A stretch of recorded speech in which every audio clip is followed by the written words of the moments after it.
Saat mendengar nama Dracula, banyak orang langsung membayangkan vampir mengerikan yang hidup di kastil tua di Transilvania.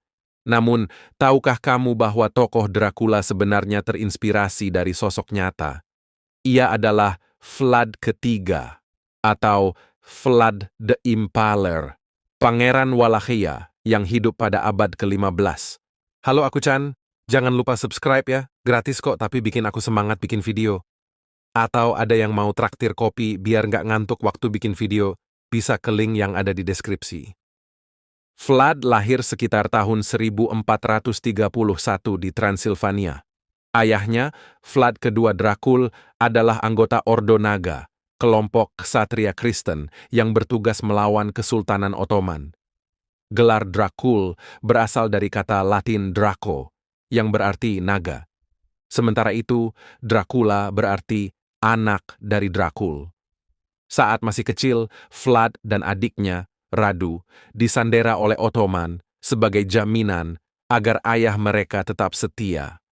Radu beradaptasi dan menjadi sekutu Ottoman, sementara Vlad justru tumbuh dengan kebencian mendalam terhadap mereka. Setelah ayah dan kakaknya dibunuh, Vlad kembali ke Wallachia dengan dukungan pasukan Hungaria dan merebut takhta.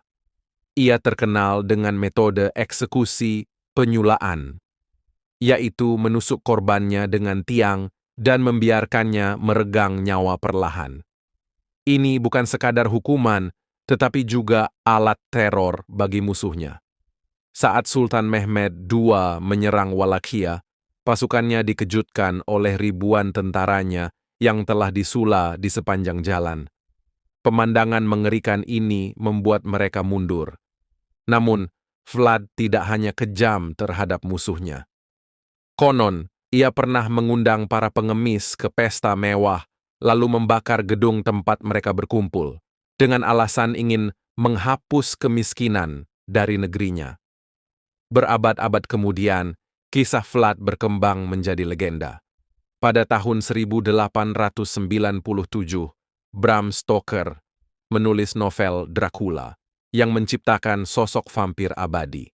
Meski novel ini tidak secara langsung menyebut Vlad the Traju sebagai inspirasi utama, banyak sejarawan yakin bahwa kisah hidupnya memengaruhi karakter Count Dracula. Namun, di Rumania, Vlad III justru dianggap sebagai pahlawan nasional.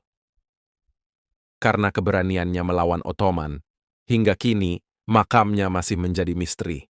Beberapa teori menyebutkan bahwa jenazahnya telah dipindahkan, bahkan hilang tanpa jejak.